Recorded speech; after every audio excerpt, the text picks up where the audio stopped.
کیونکہ آج ہم اتنے دلیر ہو گئے ہیں کہ اگر کسی بات پہ کسی کو کہا جائے کہ بھائی یہ بات اس طرح نہیں، وہ کہتے ہیں اپنے پاس رکھاں، تو اپنا دین اپنے پاس رکھ۔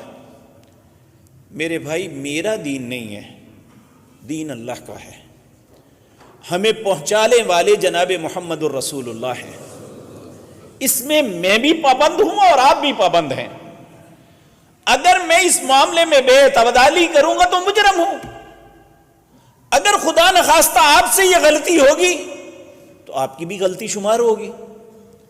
اس لیے یہ بات کہنا کہ آپ اپنا اسلام اپنے پاس رکھو، میرا اسلام نہیں ہے۔ جس اسلام کا میں پابند ہوں اسی اسلام کے آپ پابند ہیں۔ جس اسلام کا حکم آپ کو ہے اسی اسلام کا حکم مجھے بھی ہے، ہم کوئی بھی مبرہ نہیں ہے۔ اس لیے